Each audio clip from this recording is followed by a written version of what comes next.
ป้อยนะครับกับป้อยน่ะมีไผพินบอกเขาค่ะมาเลยไหนก็มีไผว่าค่ะก้อยกะเฮาพร้อมใจกันในกว่าเฮาพร้อมใจกันในเฮ็ดสังว่าเฮาเฮ็ดการคือเฮาการบ้านการเมืองเฮาเสร็จแล้วก้นหลวงเฮาก็ว่วนสวนว่ามีไผผิดไผป้างก็คัดใจเฮ็ดมาถึงจริงถึงข้าวมันน่ะสังว่าก้นหลวงเฮาข้าว่วนใครใจเจ้าไหนเสร็จแล้วอ่อนเฮ็ดอ่อนสร้างอ่อนยางอ่อนไปได้ข้ายุ่มยำว่าต่างยังอ่านเฮาค่ะต่างย้อนสู่เฮาขานั่นติเปลี่ยนมาแล้วติอยู่เตรียมใจนอนฝันก้อยกะวันมื้อเหลียวแด้กวนเมืองใต้เฮาอยู่เมืองไทยก็ดีอยู่เมืองใต้ก็ดีเฮาตึกอยู่เมืองฝันไว้อยู่ไปมีวันติเปลี่ยนเมืองอันเตมาละย้อนเพราะฉะนั้นหนังคือเฮาเตกลืนมาเสลองนอนฝันเฮาบ่ได้เลยเป็นลองเป็นเตนั่นแหละเฮาหลัวหาลอกลายพร้อมกันให้หลายอำใจว่าตีใจใหญ่เตี้ยนไข่เตี้ยนหอมจักจากเข้าแตกหมอกยาหมอกไม้พวกเฮาเอาซื้อไหนก็ได้เฮารักษาอะไรพิงทุ่งเฮาไว้ก้อยกะเฮาเต็มรักษาซื้อคือเฮาไหลเฮารักษาพิงทุ่งเฮาไหลก้อยกะเฮาเต็มรักษาตีอยู่ด้านเช้าเฮาไหลเฮาเต็มรักษาไหหน้าเฮาไหลเฮาเต็มรักษาเคลื่อนยี่เฮาไหลเฮาเต็มรักษาอุกษาพิซีเฮาไหล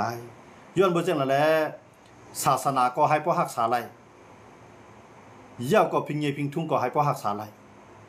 อันล่องใหญ่เรือศาสนาเลยพิงเยพิงทุ่งในซ้ำเป็นอีสังหลาน่ะเป็นแผ่นดินบ้านเมืองเลตีอยู่ด้านเช้าค่ะอันไหนลำลองได้เปิ้นค่ะก็ไหนพอเฮามีจื้อคือเฮามีแผ่นดินจื้อคือก็เย็นเป็นจื้อคือเบิ่นเด้กำไหนเฮามีแผ่นดินเฮาอยู่เฮาแก่เฮาเคเฮาโฮมพร้อมกันในก็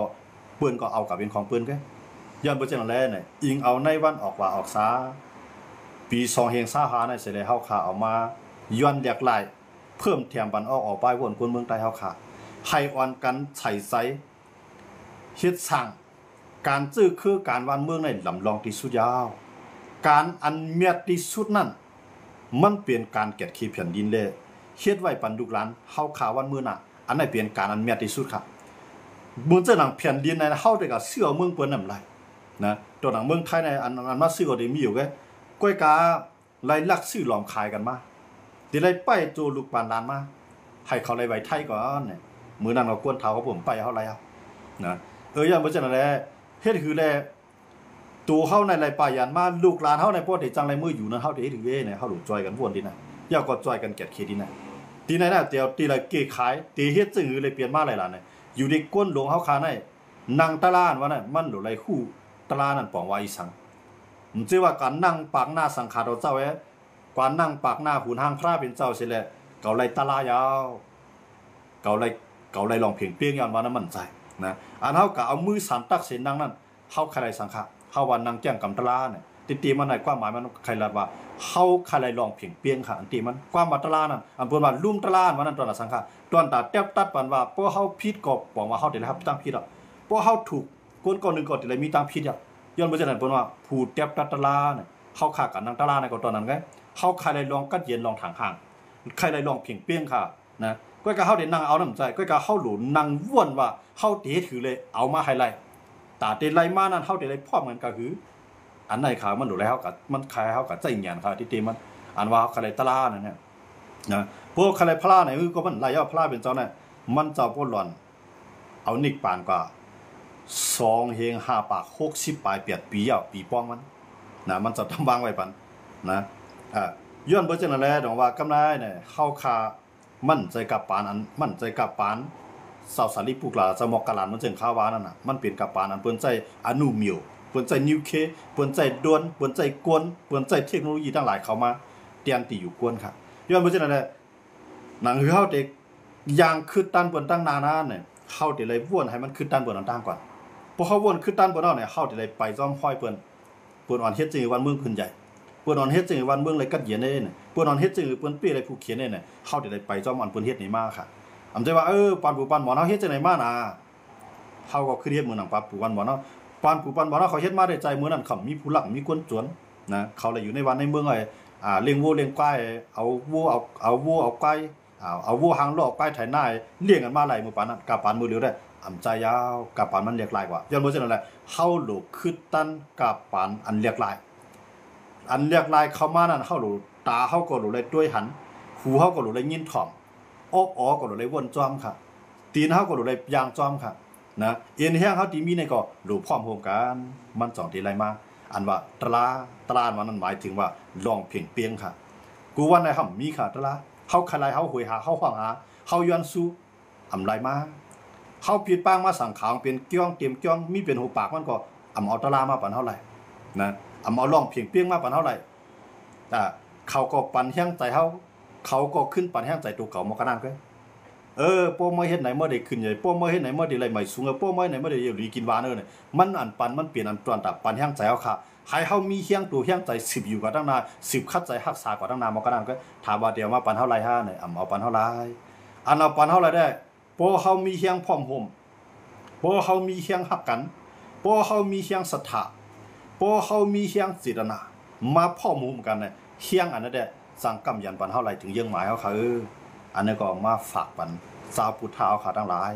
อันไหนอำใจมาสารคัดค่ะข้ายืมย้ำว่าเจ้าปัญญาเสียวเขาเจ้ามีปัญญาเขาทั้งหลายใช่ไหมตีถ่อมย่อก็ตีป่องใจตีเข้าใจในความหมายตีนเขาใครลาดอยู่ก้อยกาโป้ว่าอำใจหยันอำใจสติอำใจวิริยะอำใจตั้งหูเขาเสียวนจอมได้มังก็ได้รัดว่าเขาคันในเป็นก้นยาเป็นก้นกะเป็นก้นข้าเป็นก้นขายเป็นก้นยาให้ศาสนาเขาเสื่อมถอยเฮ็ดให้มันเฮ็ดให้ศาสนาเฮากวนปังลูซุมื้อในมาก็ได้วนจังได๋ก็ได้มีอยู่ก้อยกาอันคาวนน่ะชาติว่ากูก็วนเหมือนจังหนังคาอันนั้นก็อันเขาเจ้าแก้แขนหรือเฮาคาจังนั้นเนี่ยเขาจอยวนจอยเฮ็ดจอยอ่อนหูจอยไปเนื้อเส้นตั้งให้มันแม่นได้ข้าอยู่ยามว่าเฮาได้เจอถึงยังหมายครับเฮาเตรียมไล่ตายอย่า2กะแป้วจัดนาเฮาได้ไล่จามจัดในครับย้อนบ่จังได๋อันนั้นก็เอามาฝากปันกันในวันออกหวาเนี่ยสังว่าข้าวหลักกว่าข้อแล้วถูกใจผู้ไรก็ไรเจ้าหนึ่งในก็ข้าวอยู่ในเสรีย่อมน้อมอยู่สังว่าข้าวหลัดกว่าแลอันตีเปลี่ยนมาตีในอันใต้จอมรัดในเป็นดองตีจังเปลี่ยนมาตีไรก้อยกาเข้าหรือไรไปเนื้อเสียนตั้งอันตีเปลี่ยนมัดไรเข้าหรือไรอันที่มันยิบไรตื้อไรใส่ไรเปลี่ยนเอ็นเปลี่ยนแห้งเข้าไรเข้าหรือไรห้วยหานั่นเข้าหรือไรห้องหานั่นเข้าหรือไรซอกหานั่นหยิบยาว่าวันดึงน่ะวันดังน่ะสั่งเปลี่ยนมาไรอันนี้ก็มาฝากตอนปันพี่น้องผู้ฮักซื่อสัตย์ผู้ปัญญาเขาผู้ฮักศาสนาสังขาวเขาตั้งหลายเช่นไรเนี่ยวันกันเข้าใจป่องใจเสเรียกลายป้ายวัวเนาะค่ะได้ยุ่มยำว่าวันเมื่อน่ะเฮาค่ะเตอำไลจวนอยู่จวนหิมจวนอยู่จวนเศร้าในวันเมืองเปิ้นมางเผาเฮาไลขึ้นอยู่ขึ้นเศร้าในวันเมืองเฮาขยุเนี่ยอันนั้นก็เอามาเรียกลายป้ายวนต่างหันกันบ่กันนั้นก้อยอำใจลองเส้นนี้อำใจเอาเพมาปันคือใต้เฮาเนี่ยใครคือใต้เลยคนเมืองแต้วค่ะหลอดเพเนี่ยหรือไรมีรองพร้อมโฮมเนี่ยคำขึ้นในก็หมายซุงกันกูก็กูเจ้าที่เขามาปันแห่งกันในคำขึ้นในค่ะหมายซุงอันพี่น้องเขากับเฮ็ดกู้โซกว่าปล่อยกว่าล่ามกว่าด้วยปล่อยนกปล่อยตู้ในก็ให้กว่าฮอดมาหลีให้ไรกัดเย็นนะอันเจ้าเก่าเยี่ยงอันสิกรรมเนี่ยอย่าไปไรกว่าพิษกันในปล่อยในล่ามอย่าไปเอาชื่อเสียงใต้เฮาลูกใต้เฮาเนาอย่าไปกว่าจ้อมตาจ้อมตากินเหล้าเมายาเสเลยลดผากาตํเนี่ยให้ขึ้นมาฮอดขึ้นตีอยู่ตีเศร้าหังไผหังมันรอดเพกันกูก็สิกรรมนี่ครับเนาะหมายซุงพี่น้องเขากูก็กูเจ้าค่ะหมายซุงค่ะอันปีกำในก็เขาเดี๋ยวย้อนอ่านขอความตั้งหันถึงอีกหนึ่งครับเนาะอันปีจอมรัดในถูกกูขอในครับเนาะเอาข้างยินจอมค่ะทีเนี่ยเซียนวุฒิสูงเนี่ยในครับเนาะออกค่ะอันนี้ก็มันเปลี่ยนวันออกว่าออกสาข้าอยู่ในวัดแต้วกูก็เดอ่อนกันนุ่งข้าวก็ให้ไรป้าไว้ในนั่นนี่แหละเอามันนุ่งไว้นั่นค่ะเนาะข้าได้ตั้งดอกก็เป็นใต้ตั้งในก็เป็นใต้อยู่ค่ะเนาะเอาตั้งเตะออกป้ายว่นตั้งหูอันเข้าคามีอยู่ในตื้นเปลี่ยนใต้ตีมหัวปากเนาะตื้นหนุ่มโลภายนั่นค่ะเนาะกวนเมืองใครเรียกลายผู้อ่อนโหใต้เฮาผู้ลองการเมืองเนี่ยอันไหนมันหยาบติๆค่ะเนาะสองไรว่าเจ้ามีปิญญาเจ้ามีตังหัวเขาโหลโคบันเขานำค่ะสิว่าติจู้เขากันนิกปานก็ได้เขาก็ได้กูพิงอะไรใครก็ตั้งนิกปานก็ได้เขาลืมหันบ้านเมืองเขาลืมหันตีอยู่ด้านเศร้าเขาลืมหันกวนเมืองเฮาค่ะยันบ่เช่นนั่นแหละสังขารเจ้าเขาจะในก็โหลเลยเอาจะในจีมันเขานำก็ถามว่าพวกมานึกย้อนในโลกะมึงนิกปานนี่เร็วก็ได้ได้กูเขาไรว่นจังนั้นก็นั่นขนาดเนาะเขาซ้ำติจังลืมไปบ้านเมืองเขานั่นขนาดนั้นหลวงพ่อปันเขานำค่ะก้นหลวงเข้าขนาดเอาค่ะ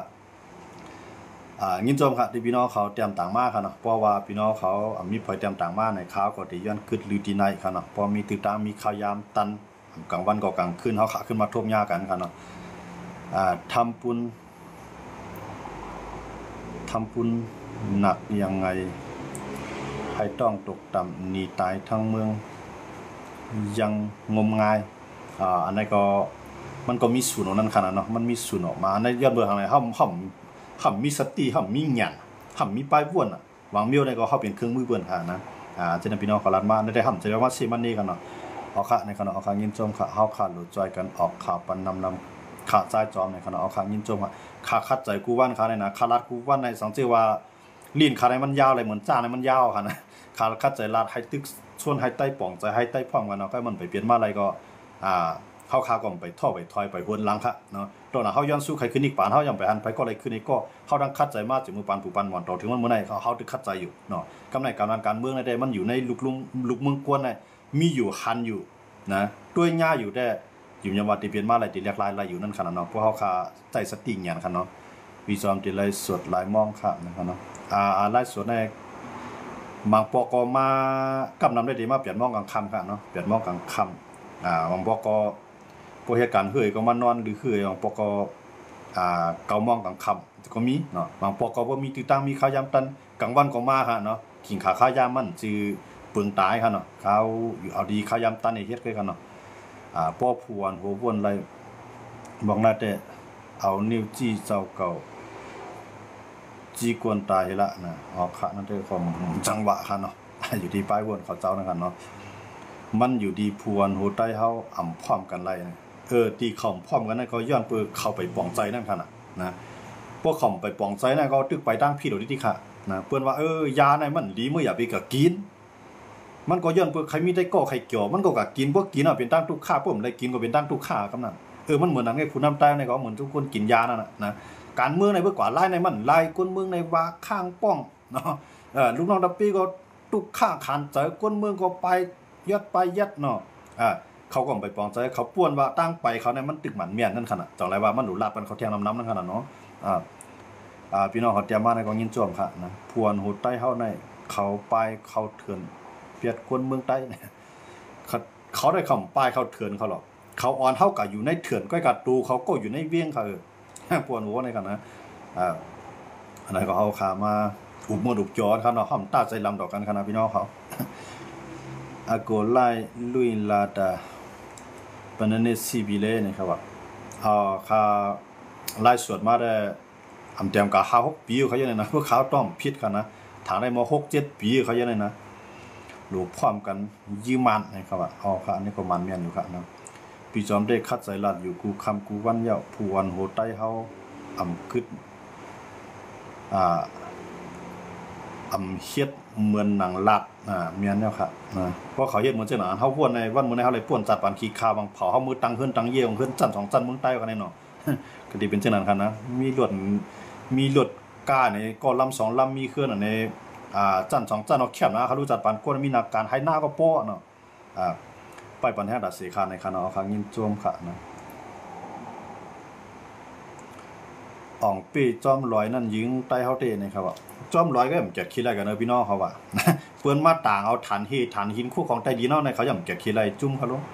แต่ว่าปีจอมลอยก็เจ้านั้นออกจอมลอยละลายขนาดต้องเขาเก็บคิดอะไรมันไล่ค่ะป่าไม้เฮาไม่ซักเขาในเปิ้นเอาจ้างลาเขาเอาลวดที่ตื้อลาเขาไปจอมจอยส่งบันทึงตีแทงกันเขามันไปเก็บคิดบันซางมิ้วนั่นกันเนาะปันแห่ดัดสีคาในกันเนาะเอาขางยินจวมกันนะมังปอกในคาในใครมีป้ายว่นใครเฮ็ดรายการเหมือนเจ้าน่ะอาจารย์เบี้ยเมืองไทยค่ะว่าเปลี่ยนได้ก็ใต้ในเต็มยอมรับแรงกับพวกรับเหมือนเจ้าอาจารย์เบี้ยค่ะนะบางพวกไอ้ตาดีนั่นใต้เลยนะอันนี้คารักหลอมปวดเอาเองก็เนาะ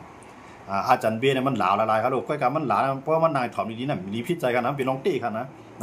ในใต้นั่นไปมีค่าใครเฮ็ดนั่นเองกับบางพวกวนเอาเองก็เนาะผู้เฮ็ดมาจากวินาวเขาดีปานนี้ครับอันนี้ได้ถามได้กลางใจค่ะเนาะเฮ็ดเหมือนอาจารย์เบี้ยหลาวนั่นค่ะน่ะหลาวพูดหลาวนี่มันโมป่องใจกับคนนั่นนะลาดริมแล้วก็หลาวพองค่ะเนาะปอนย่างอยู่ค่าในเขาเนาะยินจวมค่ะเนาะคนหนุ่มเขาหลีหางเฮียนไว้กูลองเอาเมียเนาะค่ะเนาะกะจ้องค่าปีนะครับว่าค่ะกว่าอยู่ค่ะเอากว่าค่ะก็เป็นเจ้าพูดเองเขาดูเนาะกว่าค่ะนะค่ะได้พระราชราอยู่ในใจดัสสีค่ะนะอะไรที่มันดีค่ะก็เฮ็ดเนาะอะไรที่มันที่กับพ่นเป็นดูลายเปิ้นค่ะก็เฮ็ดนะพระราชราได้ในเฮือนค่ะก็มีในห้องค่ะก็มีนะตั้งหลังคาคันหนังในก็มีก็ในใจในก็มีค่ะเนาะอันนั้นได้พระราชราได้ความสั่งสอนมันเจ้าอ่อนเฮาหาหลีเนาะ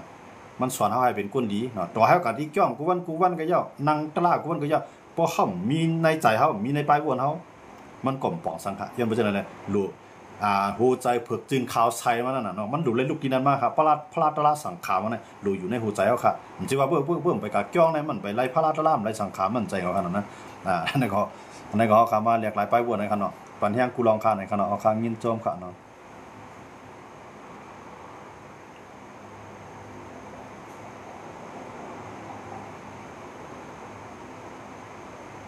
อ๋อครับยินโจมกับพี่น้องเขากูเกาะที่เขามาเตรียมต่างบรรดาหันถึงกันเนาะพวกพี่น้องไปพวกพี่น้องเขาไปนอนข่าวก็ได้ย้อนอันต่างหันถึงพวกพี่น้องเขานอนเนี่ยก็ให้เลยย้อนให้เลยรับฝันดีนั่นขนาดเนาะขยุมยอพี่น้องเขาตึกเกี่ยวซื้อกันอยู่ในปางป้อยกันเนาะตั้งเมืองใต้เขานำตูสีป้อเมืองกูแต่แคนควนเลี้ยงปลายไว้เอาคันหมดเลี้ยวในคันนะมันก็หมักลงยบใส่เนาะกำไรเหมือนเสื้อหนังซื้ออันมีบางตึกบางซึกบางซื้อได้ก็เดียวกันเกี่ยวจ้อมตู้ตองกล้วยเฮาในตู้ควรตอกเมืองไทยเฮาในซึ่งในก็ได้เกี่ยวซื้อข้างภายข้างมันอยู่คันเนาะบางก็ได้จอมเกี่ยวจ้อมเสียงกองตีตู้ในเสียงกองก้นยาวเนาะขึ้นการลงจ้องเก่าก็ร้องมันก็ร้องหั่นนะไฮใต้เฮาขึ้นใหญ่ไว้ๆเลยนะครับไฮใต้ขึ้นใหญ่ไว้คาในกันเนาะอ่านตาบ่ลายลิกใต้บ่ใครอ่านพิพิธภัณฑ์โผเนาะครับในบางปอกนะจูจาเท่าใน2ทีเลยหันใต้เฮาพร้อมกันนะไทยเฮาพร้อมกันเนาะในก็จะเนาะวนหยาบอยู่ค่ะเนาะวนหยาบอยู่ใกล้กับใครมันเปลี่ยนอยู่นั่นค่ะเนาะคำว่านั่นน่ะยังอ่านในห้ำหลุดถอยห้ำหลุดเปียดมันเนาะเฮาหลุดมีนั่นน่ะไรมากก็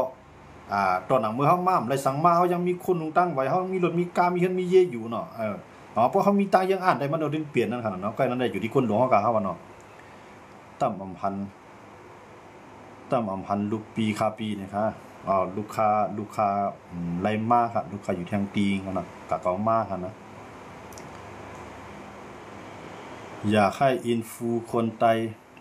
ช่วยรณรงค์ให้คนไทยอย่าทำตัวเกินหน้าเกินตา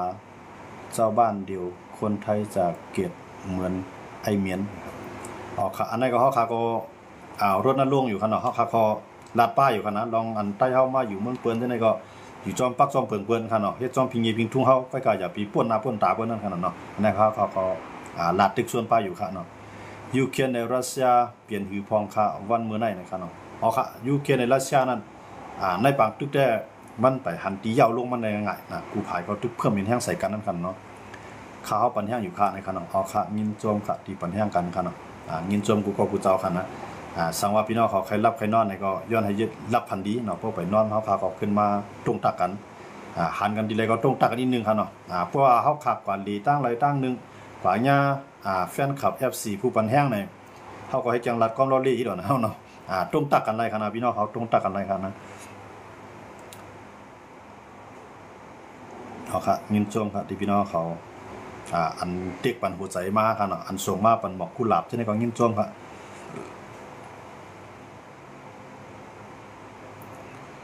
ลุงขุนเซียนกว่าไรยาวขาละปีมือเดียวขุนเซียนก็เลยข้ามไปฮูกอค่ะเนี่ยนะตึกไข่ทอมอยู่ครับพี่จอมในคณะข้างยินโจมครับปอดใต้เฮาอ่ำพร้อมกันเต้ปอดห้องเฮาเต้ตีเย็นกว่าเพียนตีเย็นกว่าร้อยยาวขาในใครเนาะ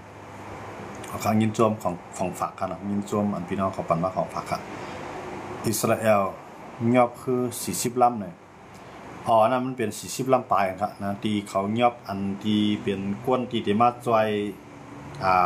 ก้นเมืองที่ในเมืองปาเลสไตน์นั่นครับเนาะอันพี่น้องเขาว่ารับร้านมานั่นครับเนาะยอบหลายลำครับยาวก็ขึ้นสูงปอกมือขึ้นกว่ายันเบิกเขาถึงลาดว่าปันมาเนี่ยกำในก้นซื้อนำปันแห้งหามาดคำใจว่าปันแห้งหามาดก็คำว่าปันแห้งก้นเมืองยาวก็มาจอยเทียมบักเขาตอนน้ำนั่นครับเนาะค่อยก็อิสราเอลซ้ำปีขามแบบยอบเพื่อนพี่น้องเขาเตรียมมานั่นครับเนาะเมื่อว่าเมื่อนั้นแต่มานปล่อยหมักใส่วานเฮา2วันเนี่ยค่ะค่ะวานอะไรครับเปลี่ยนตั้งน้ำตูเขาเนาะน้ำมื้อนั้นแหละที่เขาได้ปล่อยใส่ที่น้ำตูเนาะยาก็ดีจ้องวัดสู่จ้องวัดสู่ได้จ้องผู้ประโยงค่ะเนาะมื้อเดียวได้ยาก็ที่เป็นในเวียงน้ำตูปอกเปียดในเขาเนาะที่เขาหมักลงปล่อยใส่น้ำหนัก2 ปาก50 ปอนด์นั่นค่ะเนาะมียินข่าวมีคนตายเป็น10ค่ะเนาะที่มื้อไหนค่ะนะยาก็ที่เมืองกุดในมื้อ7 โมงในก็ยินว่า7 โมงกลางค่ำในค่ะเนาะซึกมานเอาเครื่องบินกับปล่อยทางที่เมืองกุดยาก็ตีสีปอกค่ะเนาะสวัสดีครับใจจอมติดตามมาตลอดอยู่ข้างนอกข้างอยู่ครับนะครับเนาะข้างยินจมค่ะนะยินจมก็อันพี่น้องเขาปั่นแห้งกันมาค่ะเนาะบางก็ปั่นแห้งคาจากมือตึกหนุ่มให้ไหนกันเนาะมือเรียวได้จำเท้ามาร้อยๆค่ะนะ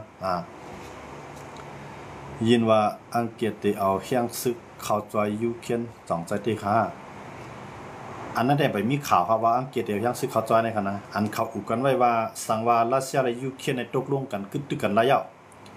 อุกันลอง ปางตึกในให้มันยาวกว่าก็ขึ้นวันเมืองขึ้นงำเย็นขึ้นเนี่ยเขาได้ส่งยังซื้อเขาเข้ามา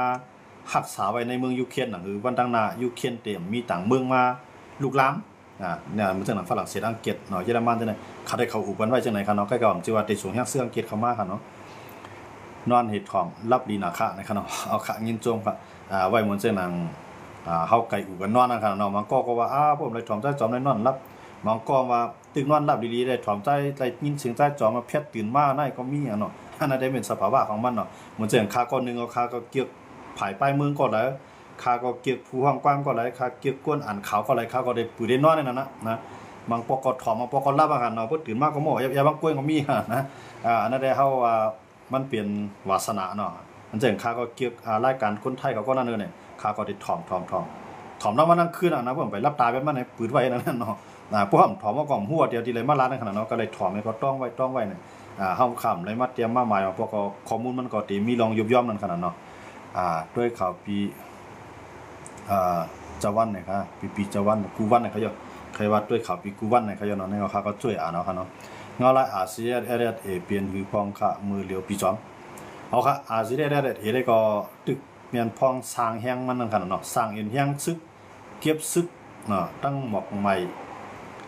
ตั้งเมืองปั่นตั้งเมืองนายฉะนั้นก็ตึกเมียนพองขยันเก็บซึกหอมแห้งเนาะคนเมืองใครก็ปลายก็มีนำกันนะอันนั้นเป็นเงาละอาเซียนมันก็ห่างเฮียนตัวดัดตัวมันนะครับเนาะเพราะว่าแห้งซึกคำมีก็สำจังแก่ขีดเป็นลิ้นเนาะมีซึกยาวพร้อมกันก็สมอซึกกับทุกข้าละลายกันเก่านะอันว่าลองอย่าให้มันหลุดพร้อมกันนั่นขนาดเนาะวาสนาในยาอำไลคาเตสีดานาเตยาไลออเนี่ยอันนั้นมันก็เป็นลองตีอยู่ค่ะนะเหมือนเสียงว่าเมื่อไหร่ก็ได้ก็เกี่ยวเนี่ยเฮียนเอาโคหลูตั้งต้านเนี่ยตั้งในเปิ้นหาปลาน้ำหนาวมาหากว่าจ้ำกันในต่างพวกเมืองกลางวันเมืองไกลกว่าแล้วเนี่ยมันก็ไว้ซ่าโคหลูโคต้าในการลงของน้ำก็มีแล้วเนาะนั่นสีดานาหรือวาสนามันเหมือนกันครับทุกนะก็การอะไรก็ย่อคนว่าคันในมันหลูว่วนดีเฮ็ดดีเนาะป้ายว่วนก็หลูว่วนดีลายเฮ็ดก็หลูเฮ็ดดีอันนั้นได้ทำอะไรขึ้นเมืองผีก็อยู่เมืองก้นกับทุกแต้มเอาค่ะนะเช่นนั้นนะอะไรก็ย่อค่ะเนาะเฮาวาสนาเฮาเนี่ยครับเนาะวาสนาในพวกหมอเฮ็ดจอมก็เป็นพรดีวาสนาบางเมียวก็พวกก็เฮ็ดจอมมาล่าก็ซ้ำจังขี้กันมันเอาค่ะเนาะแม่นเนี่ยค่ะถ่อมเสนอนตัดสิค่ะนะครับเนาะเอาค่ะเงินจอมค่ะLFP ดังซีเรียส2เตสร้างตึกกันขึ้นค่า5ปีจอมพวกตัวเองเอาลายหมดเหลือแต่จ้างตึกกันครับพวกตึกกันขึ้นก็มันดีอายบ่น่ะย่อนะซึกโคลายก็หลุดเลยฮักหน้าจอมท้องไอ้กว่าหาคนเมืองไงซึกคู่เขียวก็หลุดเลยฮักหน้าจอมท้องไอ้เขาหาคนเมืองไงว่าพวกมันมาตึกกันในค่ายามจังนั้นขนาดเนาะเพิ่นตึกเอาว่าเนาะเมือง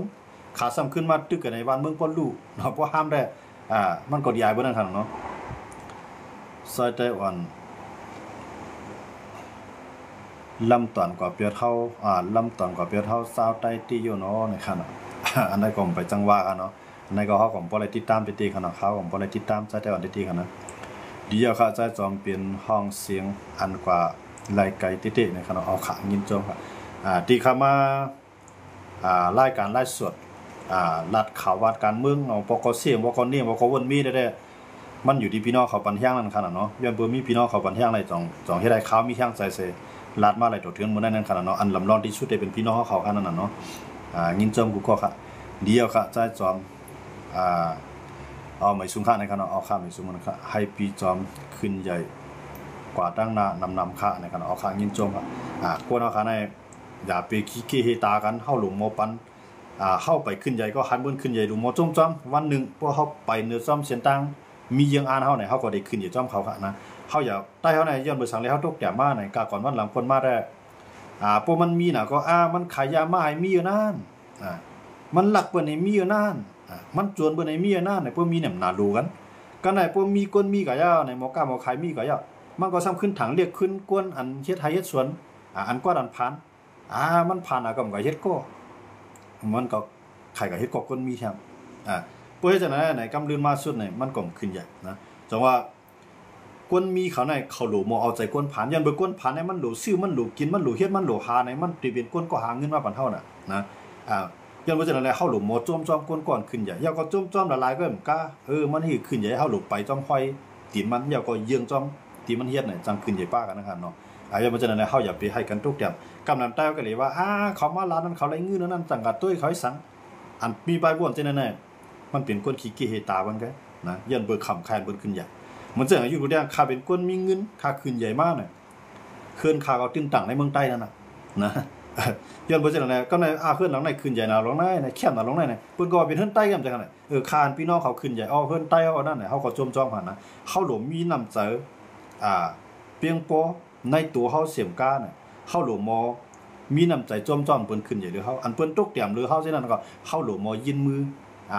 จุงจานเขาให้ขึ้นใหญ่นะใต้เอาขากวนเอาขาเนี่ยมันเกิดมาในมันหลุดเลยมีป้ายพ่นจังนั้นพวกเขาเฮ็ดจังนั้นน่ะกวนเฮาติจ่อยแถมเปิ้นได้ห่ำทุกอย่างนะพวกเฮาจ่อยแถมเปิ้นได้พวกว่าวันนึงมาเฮาหลุดตั้งเฮาทุกตั้งหยาบหลุดตั้งจ่อยแถมมาในเปิ้นก็ได้จ่อยเฮาก็ใน